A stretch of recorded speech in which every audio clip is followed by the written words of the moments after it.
कुछ कुछ भूतियाएं घटनाएं लोगों के साथ ऐसी घट जाती हैं जिनको भुला पाना बड़ा मुश्किल होता है।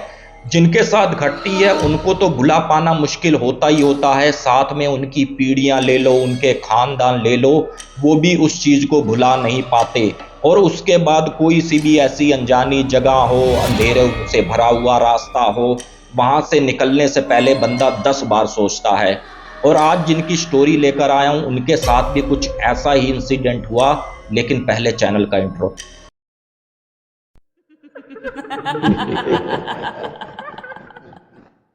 फ्रेंड, आप सबको मेरी नमस्कार। मेरा नाम है अजय। मैं इस चैनल पर आपके लिए हॉरर स्टोरी, देवकीय चमत्कार, लोक कथाएं लेकर आता हूं।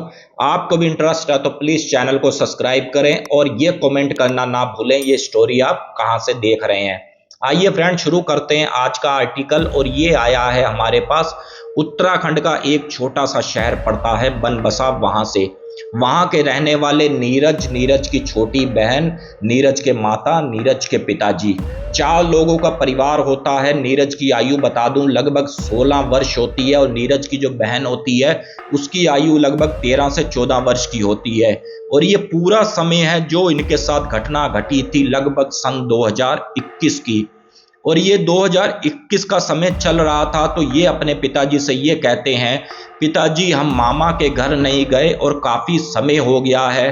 बीच में लगभग 3 साल का लॉकडाउन रहा, हम तब नहीं जा पाए कोरोना के चक्कर में। इस बार मामा के घर जरूर जाएंगे।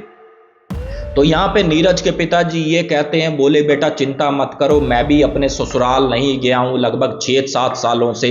इस बार की छुट्टियां पड़ेंगी, छुट्टियों में मैं तुम्हें पूरा 1 महीना के लिए छोड़ के आऊँगा। मौज करना, मस्ती करना, कुछ भी करना। अब ये बात जब नीरज को पता चलती है तो नीरज अपने मामा को फ़ोन करता है कि मामा अभी तो लगभग अप्रैल का महीना चल रहा है, मई में छुट्टियां पड़ेंगी, हम आपके घर आएंगे, लगभग 1 महीना तो भाई पूरा रहेंगे। इसके मामा भी बोले बेटा चिंता मत करो, बिल्कुल तुम आओ, तुम्हारा वेलकम है, तुम्हारा स्वागत है। अब ये लगभग हर हफ्ते में एक बार फ़ोन करता था मामा को कि मामा आज 20 दिन रह गए। और जैसे ही लगभग समय इनका नज़दीक आ रहा था तो इनकी फीलिंग भी अंदर की बढ़ रही थी, इनकी शॉपिंग भी बढ़ रही थी कि मामा के घर जाना है तो तरह तरह के कपड़े लेकर जाएंगे।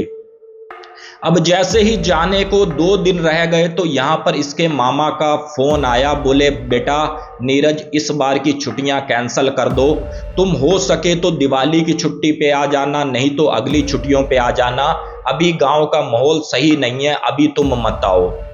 यहाँ पर नीरज काफ़ी ज़्यादा गुस्सा होता है, जो उसकी बहन होती है वो भी गुस्सा होती है कि हमने तो मामा के घर जाना था, मामा पहले तो बोले आ जाना, मामा सामने से मना कर रहे हैं। लेकिन जो नीरज के पिताजी थे वो ये कहते हैं, बोले बेटा चिंता मत करो, हम उनको सरप्राइज देंगे, हम उनको उनके घर बिना बताए पहुँचेंगे।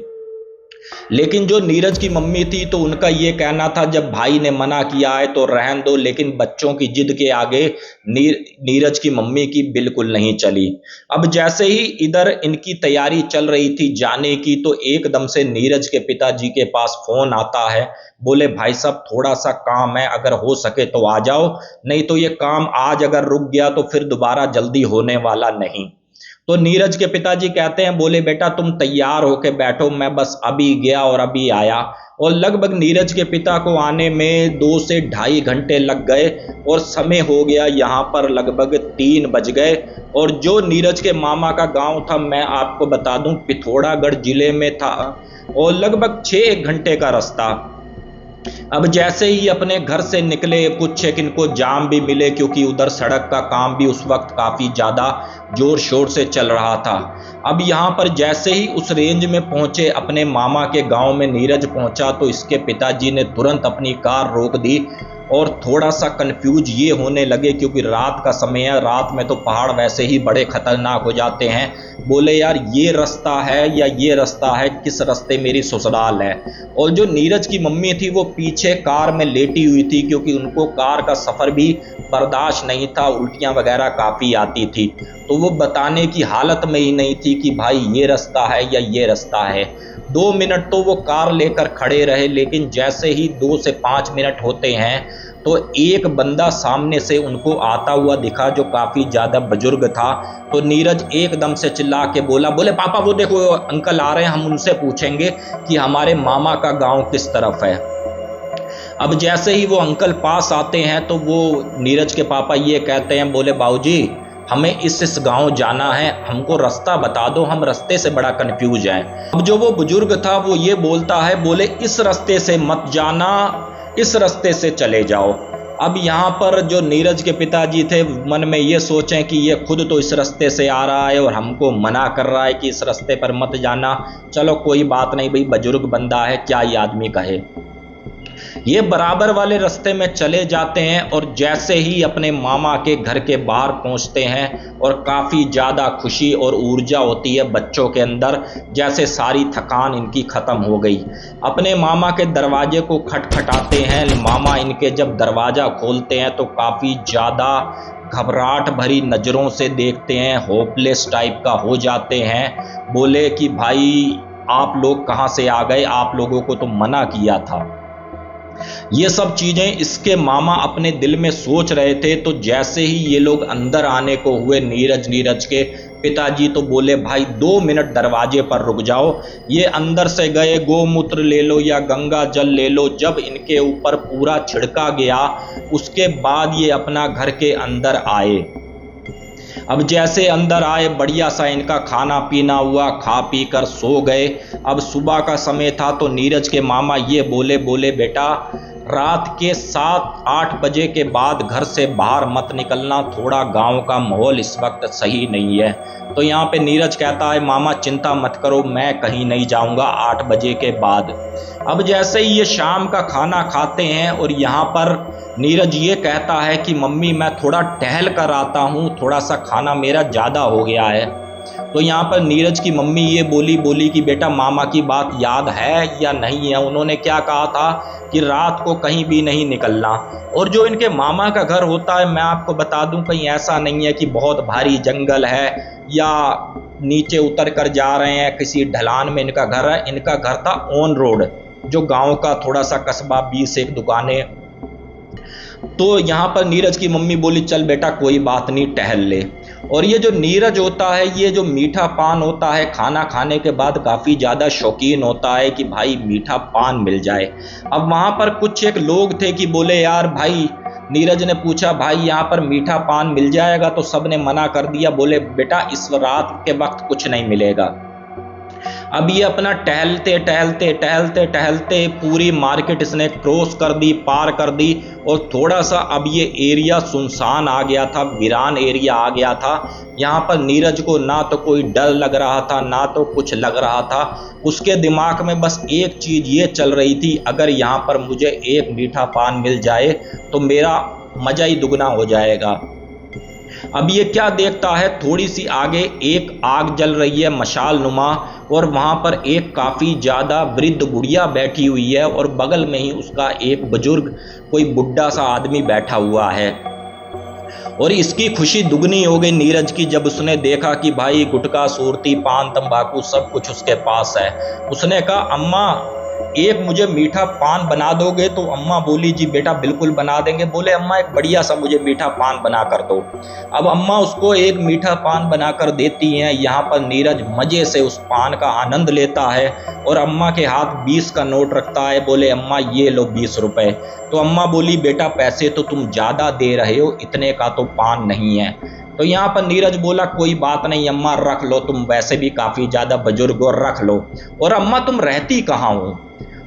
तो वो बुढ़िया बोली, आंटी बोली, बोले बेटा मेरा यहीं घर है, पीछे को यहीं देखो ये जो पुरानी सी झोपड़ी है, मैं बस यहीं अपना चद्दर बिछाती हूँ, सो जाती हूँ। दिन में बस थोड़ी बहुत सेल हो गई, तुम्हारे जैसे बच्चे आ गए, 2-1 रुपए मुझे मिल गए। अब ये पान चबा रहा था, पान चबाते चबाते इसका काफ़ी ज़्यादा सिर घूमने लगा और सिर इतना घूमा कि वहीं का वहीं बेहोश हो जाता है नीरज। और होता क्या है, जब इसकी आँख खुलती है तो ये क्या पाता है, उस गांव के मंदिर में ये लेटा हुआ था और सामने वहाँ के जो पंडित कह लो, वहाँ के ब्राह्मण कह लो, बैठे हुए थे। अब ये देखता क्या है इस तरफ इसके मामा बैठे हुए हैं, इस तरफ इसकी मम्मी बैठी हुई है, इस तरफ इसकी नानी बैठी हुई है, इस तरफ इसके पिताजी बैठे हुए हैं। तो ये कहता है नीरज कि आप मुझको यहाँ पर क्यों लेकर आए हो? तो ये बोलते हैं कि बोले बेटा आज तुझे पूरे 4 दिन के बाद होश आई है और हम अपने मंदिर में लेके आए हैं, अपने देवता के मंदिर में लेके आए हैं, इनके आशीर्वाद से तुझे होश आई है। अब यहाँ पर जो सामने पंडित बैठा हुआ था एकदम से बेहोश हो जाता है और उसने एक चिट्ठी भी लिखी हुई थी और बोले अगर मैं बेहोश हो जाऊं तो ये चिट्ठी पढ़ लेना और ऐसा ऐसा कोई काम कर लेना जिसकी वजह से दोनों की जिंदगी बच जाए। अब जैसे ही वो चिट्ठी उठाई जाती है, खोली जाती है, उसमें ये लिखा हुआ था कि ठीक सामने जो अग्नि जल रही है उसके एक पान रखा हुआ है, ये पान अगर बच्चा होश में आ जाए तो ठीक है, अगर मैं होश में ना आऊं तो मुझको सुंघा देना। ठीक वैसे उस ब्राह्मण को वो पान सुंघाया जाता है, ब्राह्मण भी होश में आ जाता है। अब ये नीरज जो होता है, नीरज के पिताजी होते हैं, पूछते हैं, बोले भाई पूरी बात बताओ, ये मामला है तो है क्या? आज से 7 साल पहले ऐसा कोई भी यहाँ पर सीन नहीं था, लेकिन अब ये कुछ नया ही मुझे दिख रहा है। तो यहाँ पर वो पंडित जी ये कहते हैं, बोले यहाँ पर एक बुजुर्ग और एक आदमी बुजुर्ग थे, उनके जो बच्चे थे अपने काम धंधे को लेकर शहर चले गए, उसके बाद कभी लौटे ही नहीं, वहीं बस गए और इनकी यहाँ पर झोपड़ी में, उसी में ही जहाँ पर तुम्हारा लड़का बेहोश था वहाँ पर घर हुआ करता था। होता क्या है, बारिश आई जिसकी वजह से इनकी झोपड़ी भी उसी पानी में बह गई और इनकी भी कोई बॉडी नहीं मिली, कुछ भी इनका तरीके से अंतिम संस्कार नहीं हुआ और इनकी आत्मा काफ़ी ज़्यादा यहाँ पर भटक रही है। और किस्मत अच्छी रही तुम्हारे लड़के की जो जिंदगी बच गई, नहीं तो भाई जो जो उसने खिलाया था उसके बाद तुम्हारे बच्चे की जिंदगी बचना बड़ा मुश्किल थी। तो फ्रेंड्स ये इंसिडेंट उनके साथ हुआ। उसके बाद नीरज का थोड़ा पूजा पद्धति भी हुई, मशान देवता को भी बुलाया गया, फिर कहीं नीरज जाकर नॉर्मल हुआ। लगभग नॉर्मल आप ये कह लो, लगभग उसको 3 से 4 महीने लगे, क्योंकि सपने में भी उसको बुढ़िया काफ़ी ज़्यादा दिखी थी और वो बुढ़ा भी काफ़ी ज़्यादा दिखा था। लेकिन आज की तारीख में नीरज बिल्कुल नॉर्मल है और बिल्कुल फिट है। और ये स्टोरी मेरे को और किसी ने नहीं, खुद नीरज ने भेजी। फेसबुक पर मैंने स्टोरी पोस्ट करी थी और उन्होंने मेरे को स्टोरी सेंड करी फेसबुक मैसेंजर पर और ये कहा कि अजय भैया मैं इस वक्त उत्तराखंड के उधम सिंह नगर सिटकुल में काम कर रहा हूं, आपकी स्टोरी मैंने सुनी और उसके बाद मैंने अपना भी एक्सपीरियंस आपको भेजा। अब कितने लोग विश्वास करेंगे नहीं करेंगे ये तो भगवान ही जाने। बाकी फ्रेंड्स अगर आपको स्टोरी पसंद आई है तो प्लीज़ चैनल को सब्सक्राइब करें, एक प्यारा सा कमेंट ये करें कि ये स्टोरी आप कहाँ से देख रहे हैं। जय हिंद, जय भारत।